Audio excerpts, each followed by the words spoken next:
Hi, this is Eddie Deezen. You're listening to Breaking the Fourth Wall. I was Mandark in Dexter's Laboratory. Ha ha ha ha ha ha ha ha ha.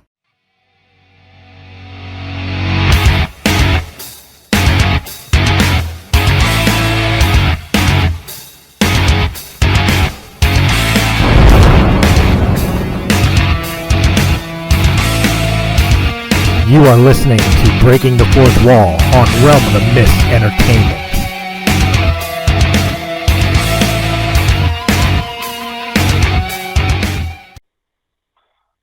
Hello everyone, and welcome back to another exciting episode. Today I'm joined with a very prestigious guest, someone who is the man behind the cartoon, if you will. Joining me today is Mr. Sam Kwasman. How are you doing, sir?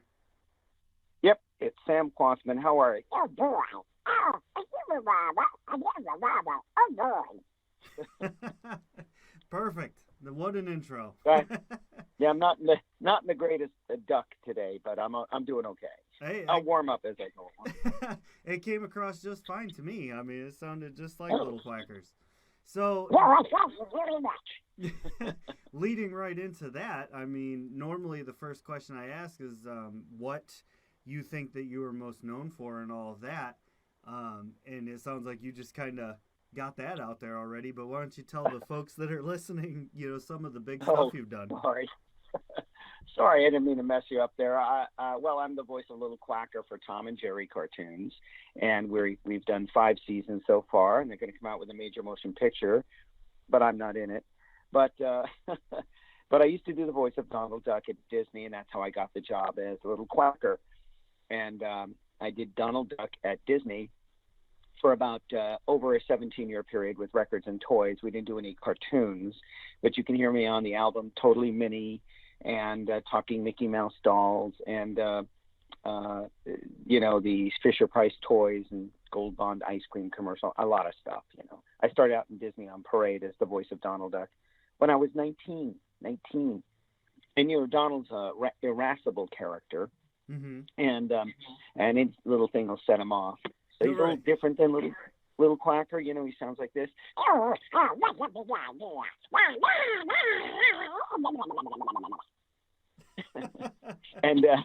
and a little Quacker is much more innocent. He doesn't get angry. He's like,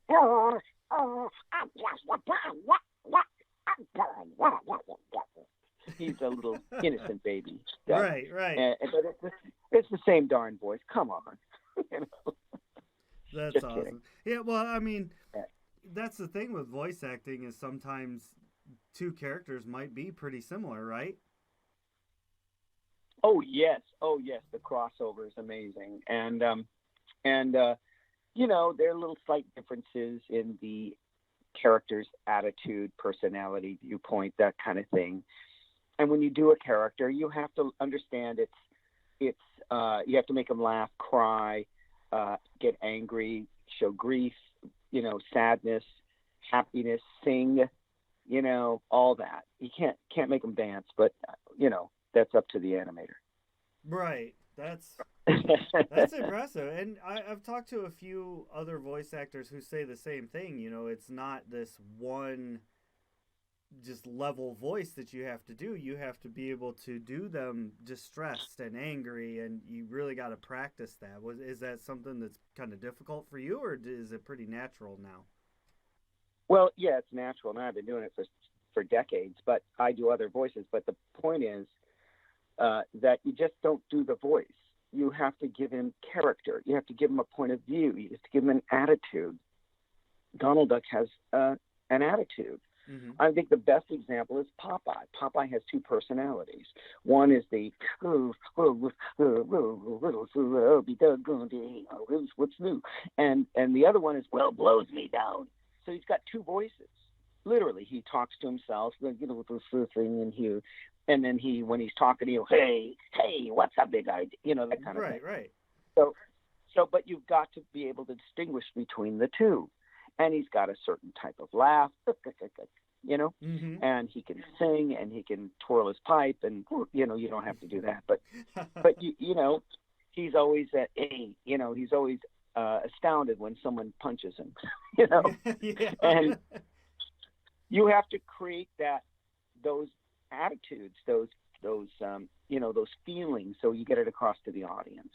So now we're analyzing cartoon characters, right, who are considered one-dimensional, but really it's not.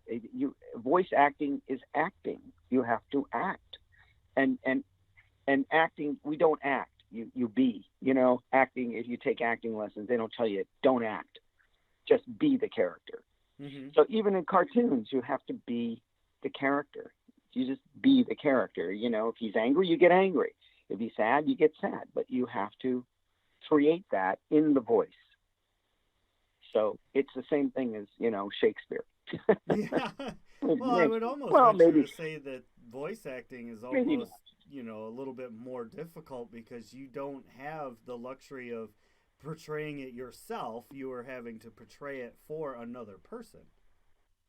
Yeah, you do, and you have to create it in a way where you're not physical. Well, you know what? When I'm in the booth, I physicalize the character. Okay. It's what you learn in acting school. You just don't see me doing it. You see the cartoon doing it. You see the character doing it. The animator does it, and he goes off of your emotions. Okay. He goes off of the way you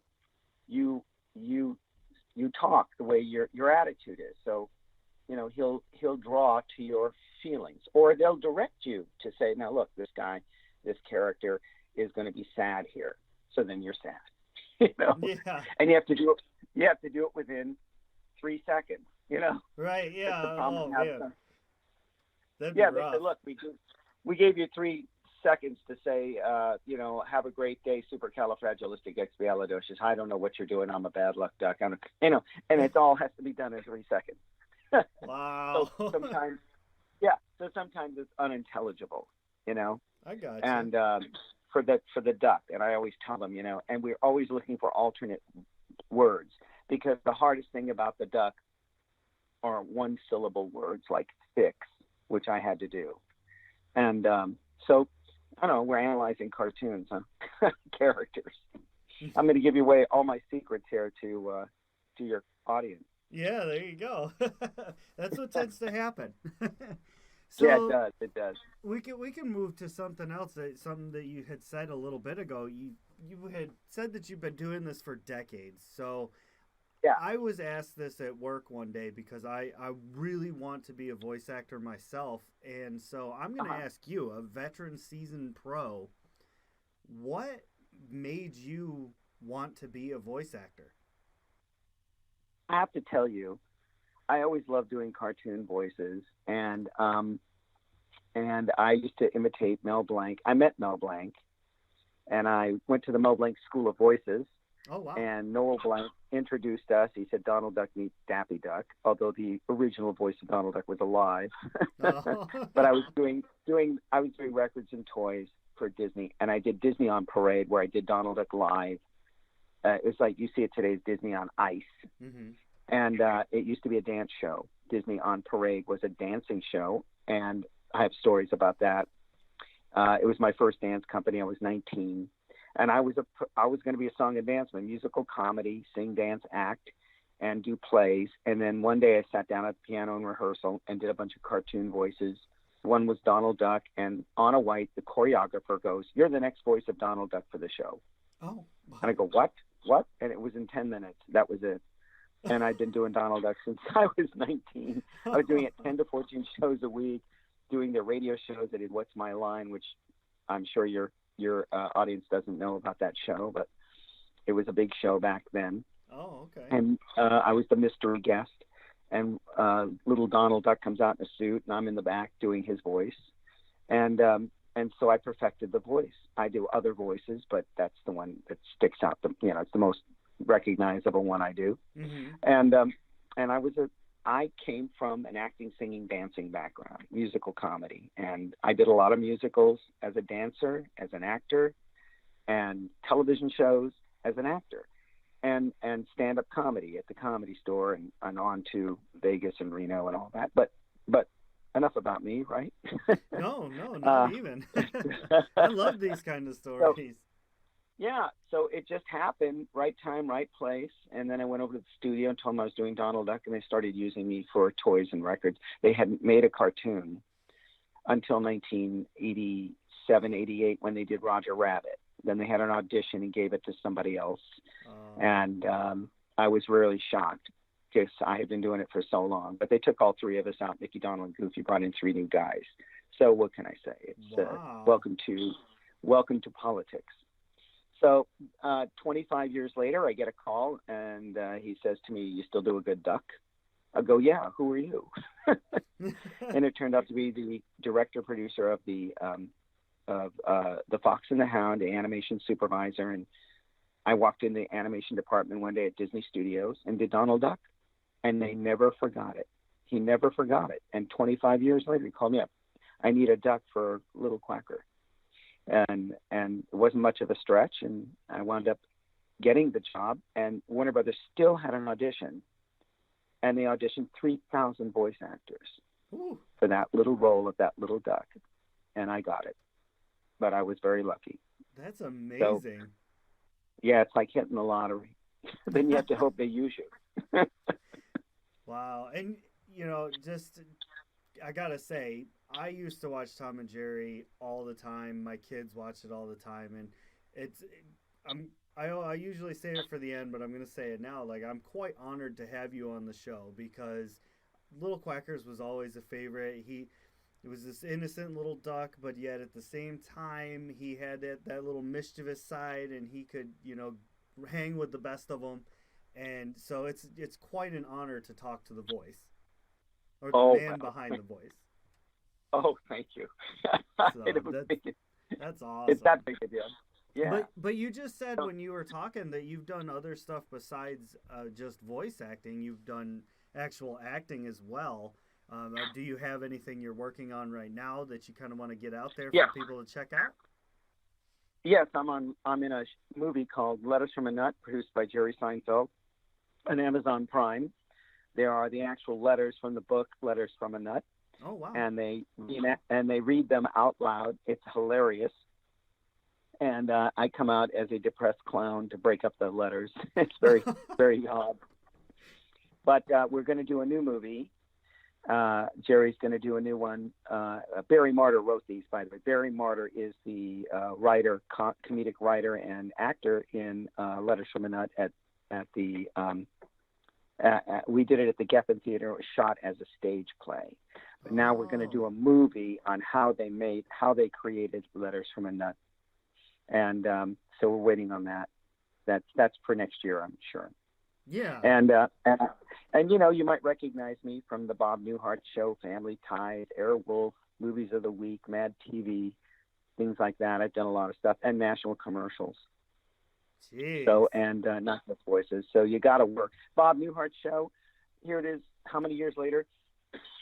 And the Hollywood Reporter does a retrospective on, what did you like about, they asked celebrities, what do you like about the Bob Newhart Show? What episodes were your favorite? Mm-hmm. Conan O'Brien mentions mine. And I play a ventriloquist who believes the dummy's real and wants to leave the act. Oh. And, yeah. And Bob says, you make the dummy talk. And I go, well, that's how it started. And and it just goes on and on from there. And it became this classic episode. The Wall Street Journal had nothing better to do but rate the top 10 of every season of the Bob Newhart Show, and I came out number 2 out of 10 for my season, not for the A plot, but for my plot, my scenes with Bob.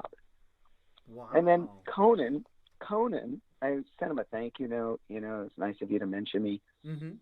And then Conan's directing everybody to my YouTube site to see this episode of the Bob Newhart Show because he claims when he was 10 years old, this is what inspired him to be a comedian. Oh, my gosh. I think it was more Conan than it was, more Bob Newhart than it was me, but, know. And since I contacted him, he's been sending all his fans to my YouTube site. That's great. And they all say, Conan's something to your, yeah. And then he interviews Bob Newhart, and Bob brings up the ventriloquist scene. And it was nominated for an Emmy, the episode, I think, for editing. but it's this classic episode that came back to haunt me, how many years later. And then, yeah, really. I mean, it's like an honor. And then, I've done other things like, Family Ties, Mad TV, Movies of the Week back in those days. And I'm still working. A lot of the guys I know have stopped. Yeah. And for some reason, I'm still able to work. So that's crazy. What would you say you like? Which would you like better, acting or voice acting? Well, to me, it's the same. Voice acting and acting. Acting's acting. Okay. I mean, I don't care. I mean, I love cartoons. Love That's cartoons. Fair. The meeting Mel Blanc, was great. Donald Duck meet Daffy Duck, and I did Donald, he did Daffy. And I'll tell you his advice to me. This is great for your fans out there who are into acting. Uh-huh. He said, he says, it's great you can do somebody else's voice, but I made my reputation on original characters, original voices. And he was a master at it. He's one of the greatest voice actors of all time. And, he has like a 4-octave range. He has the voice of an opera singer they compared him to one day. Mm-hmm. And I said, well, you know what? You're right. He was right, but he was wrong. Because when he passed away, it took 6 people to replace him. Oh, so wow. It's good to imitate other people's voices. And I don't really do celebrities. I do cartoons. Mm-hmm. So I do a few voices that are, celebrities, but not really. I'm a tenor, so I stick with the cartoony voices. And I work for Seth Green. Yeah, I worked for Seth Green. We did Robot Chicken. We did Mickey and Donald at a bar picking up chicks. Right. And yeah, I think a lot of my listeners are probably the age range to know that one. They would love that. We also did Huey, Dewey, and Louie's mother. I know, what's her name now? I've known these characters for 100 years. I can't remember her name. So she turns out to be some kind of a prostitute or something, and there's a big shootout, and it's dark. They do a lot of dark humor. Right. But Mickey and Donald at a bar is a classic. It's only 30 seconds long. You can see that, and that's funny. That's funny stuff. That is. So yeah. I have a question for you. It's based off of some advice I got from another voice actor when I went to a panel. So I'm going to present it as a question to you. When practicing your voices for any character or an upcoming character or just in general, would you say that it's good to put yourself to practice being that character doing other things or just the lines that you're required to do? So... No! You want to bring in a full blown character because you never know what they're going to throw at you. And I got thrown one day when they asked me to do a butler's voice, and so I did a butler's voice like this. And really, I should have remembered that I had a butler's voice, which is, oh yes, hello, yes, sir, may I help you? Instead of doing, oh yes, hello, uh-huh. And I should have done the higher pitched. Yes, sir, I'm so sorry. Is there anything I can do for you? To make him real stuffy. Yeah. And the other one was more like, in Sherlock Holmes, the one who played Sherlock Holmes' sidekick, Basil Rathbone and I forgot the other guy. And he talked like this. And that's the only thing I could think of at the time. So sometimes I'll throw it right at you and you have 3 seconds to come up with a voice. While you're in the studio, while you're recording. So, I didn't know they wanted a butler. Had I known, I would have worked on it ahead of time. Always nice to be prepared. But you never know. So you just kind of dip into your group of characters, Gotcha. And I do one that I had to do a park ranger. And I remember the park ranger from Disney, which I can do, which is, yes, hello. Can I help you? These are the bears. And he goes, I can't do that. That's Disney. So I had to come up with another voice. Gotcha. Yeah. Yeah. So I came up with I'm the park ranger, and I give him a little bit of a nose thing. Yeah. That's awesome. Yeah. Yeah. So Dang. you just never know what they're going to throw at you. If I had a little time to prepare, it would have been a little easier. I would have gone through. Yeah, and they want you to do. They really look for original voices. Okay. Original. All right. So So that's in a a big deal. nutshell, would that be your advice to somebody coming into this business that's just starting out to just be prepared for anything, or what would you say your exact advice would be for somebody? I would come up with, if you can do somebody else's voice, you can record that and put that in a voice demo. But I would also rely on showing them original voices, things that you do that nobody else can do, or something. They're always looking for a unique voice, unique. So that's the way they look, because they're constantly have tons of characters out there. They have like Maurice LaMarche, who's brilliant. Bill Farmer, the voice of Goofy. These guys can do hundreds of voices. Jim Cummings, who is, I was there when he actually got the voice of Winnie the Pooh. Oh. And actually, he was doing Darkwing Duck at the time, and I was doing Donald Duck. And these guys do hundreds of voices. Right. That's what Steve Stanton, who works on Tom and Jerry cartoons, is a Star Wars voice guy. He's just amazing. I mean, I had suggested an episode where Little Quacker changes his voice, takes some voice pills, or gets a hit on the head with a brick, and his voice changes. Well, they took that and had him take opera lessons, and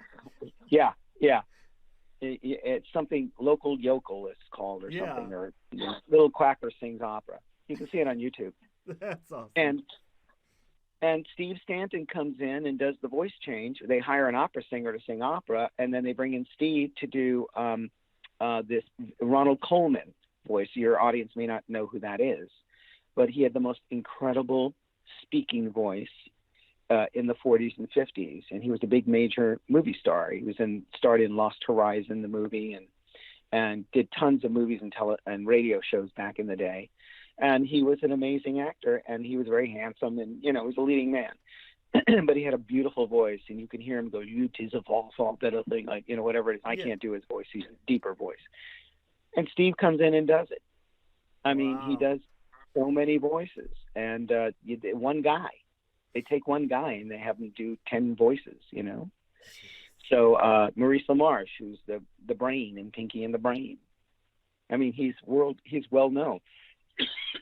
Excuse me, I'm sorry. No, you're fine. The best is one of the best is Frank Welker, who is the voice of Scooby-Doo, and hundreds of characters. Matter of fact, it's gotten to the point now where he just does noises. He does cats, dogs, dragons, voices, growling. Wow. He can do anything. So that's your competition. Gotcha. So you got to be lucky. So would you And say you gotta then? be I'm sorry. Go ahead.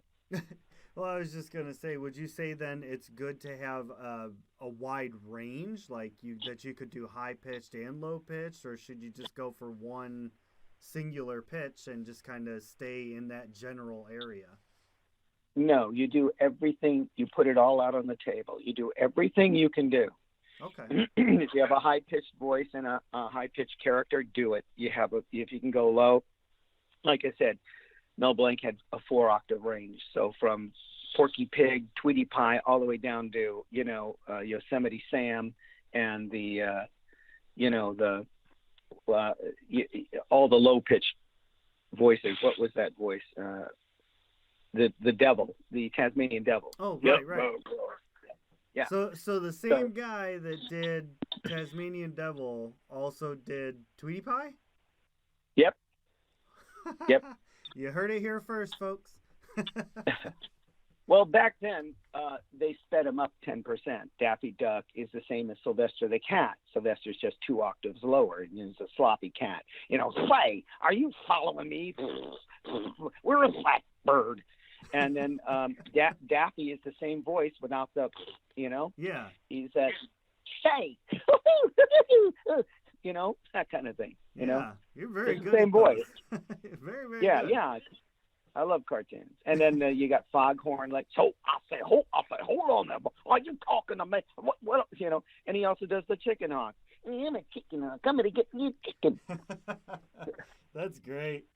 This has Yeah, been a all done by phenomenal one guy. interview. Oh, well, thank you very much. Thank you. I've And, talked to all my childhood cartoons all in one episode.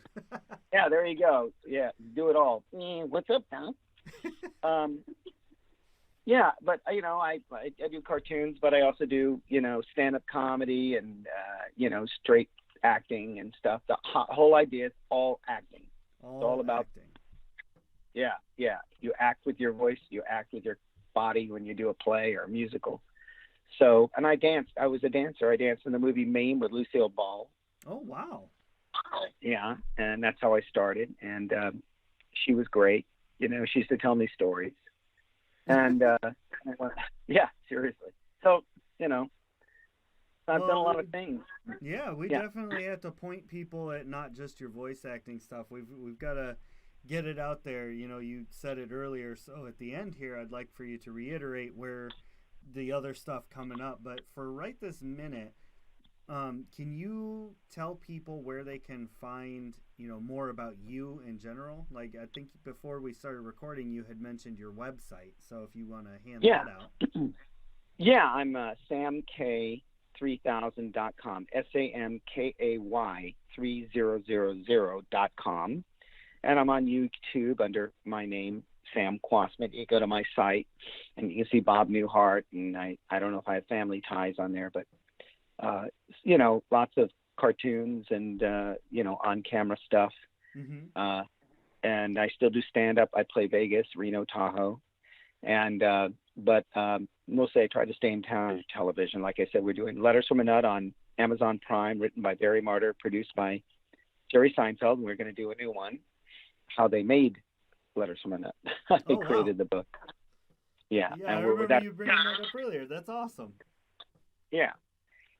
So I'll be doing that, and you know, we finished 5 seasons of Tom and Jerry, and hopefully we'll start up again next year with new episodes of Tom and Jerry cartoons.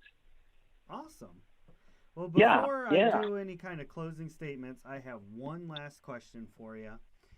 That question is, if a director were to come up to you and say, Sam, I'm going to create whatever cartoon, movies, drama, whatever it is, for whatever you want, what would it be? Whoa. I've never had anybody ask me that. What was that? Have a pardon me, have a cartoon that I wanted? And anything. It can be a cartoon, it could be a TV series, a movie, anything you want, but it's starring you. Oh, well, I would have loved to done a major motion picture starring me and a TV series starring me. I'll take any of that. And a cartoon starring me. Anything starring me. Would it be like a comedy or a drama or a thriller? Whatever they say, I'll take it. Okay, Science that's fair. fiction, except horror movies, unless they're funny. Okay, that's fair. Yeah. Yes, I would love to do it all. I mean, I was trained since I was a kid to work, you know, as an actor, and that's what I wanted to do. And I keep getting diverted for other things. But the thing is to explore your talents and whatever you can do, sing, dance, act, do a million voices, stand-up comedy, comedy writing, drama, theater, Shakespeare, whatever it is, do it because it's a craft and it's something you have to work on. You have to do it. You can't just think about it. And that's my biggest motivation is get out there and get up in the morning and go out and do what you need to do. And I'm sure you're in Mobile, right?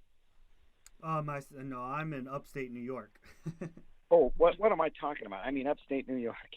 Yeah. So you're up there by Rochester and Buffalo? Correct, sir. Yep.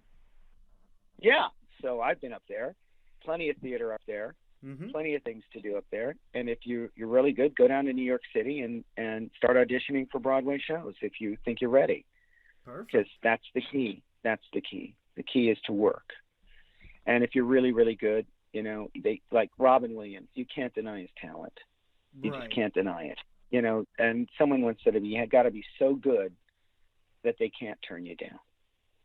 And in movies and television, they'll turn you down because your nose is crooked, or your eyes are too close, or your eyes are not big enough, or you don't have enough hair, or it's the wrong color. You never know. Right. It may not have nothing to do with your talent. So you can't take these auditions seriously enough to hurt your ego or your drive. Just get out there and audition, and it's a numbers game. So you just keep doing. Eventually, something breaks. Great. How's that? That is some Very funny sage-like stuff. advice. Funny stuff. Yes. Yes, and now I'm currently the male stripper at the Jewish Home for the Aged. So Perfect. that's my new job. Well, I just want to say thank you again, Sam, for coming on my show. It has been phenomenal having you here. You've been an amazing guest. Thank you very much. I'm brilliant, brilliant. And thank you to the listeners out there who turned in and got to hear all this. You know, I couldn't do any of this without you. I wouldn't be doing any of this without you, because why would I? So thank you all very much, and we will see you later.